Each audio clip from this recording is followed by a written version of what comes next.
Bashkiake, deklaroi se është në përgatitje të një pakoje, le themi përkrahase për qytetarët, stimuluese prej 200 milionë euro për shkak krizës. Po, ajo është përkrahje pikërisht për zgjedhje, sepse edhe herën e kaluar e ka ble kështu votën, duke ju nda qytetarëve nga 100 euro, edhe duke mos pas asnjë investim kapital në vend, në mënyrë që spaku në infrastrukturë të rregullot një rrugë madje, ose autostrada e Gjilanit, ose për Podujev, ose për Mitrovic, ose për Pej. E kanë përuru qëta për Mitrovic se 2 herë. Edhe 3 herë më duket, madje, e kanë përuru, edhe do të përurojnë ashtu se une e pash edhe sot në rrugën e Gjilanit, ta marim shemëll, tërë kohën është mbet e shkret ajo autostrad, e cila nuk është bëm atutje. Madje, që është më e keqja, në fushat premton edhe e kurudhën, le më autostradën, po edhe e kurudhën.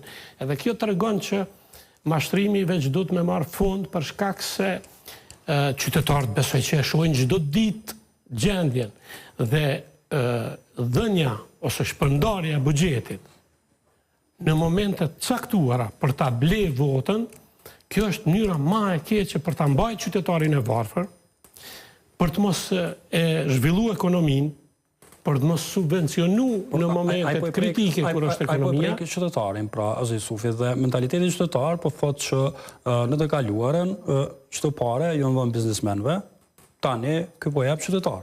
Jo, megjithatë biznesmenët e kanë profitin e vet nga puna e tyre.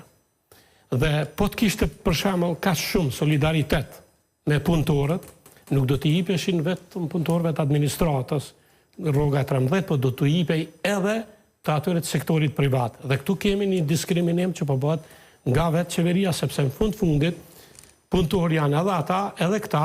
Jo, në fakt shtetin e mojnë sektori privat. Kontribusi kryesor janë sektori privat, janë punëtorët çtu.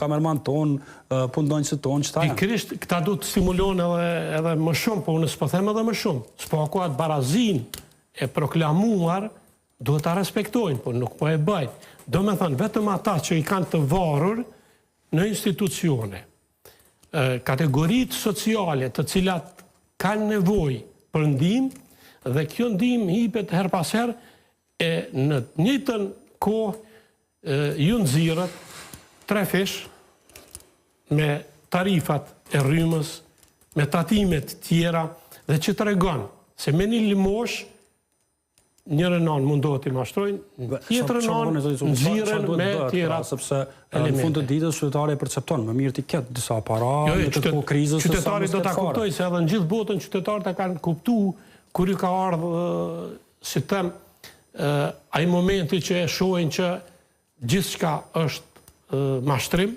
edhe në këtë rast qytetarët e Kosovës do ta kuptojnë, për shkak se një herë mund t'i mashtrosh, 2 herë mund t'i mashtrosh, po nuk mundesh për gjithmonë, se qytetarët megjithatë do ta kuptojnë.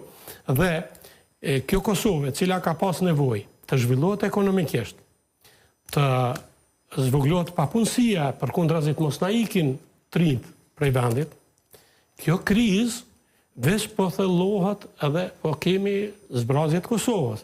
Njëkohësisht kemi mungesë të donacioneve, të fondeve të cilat është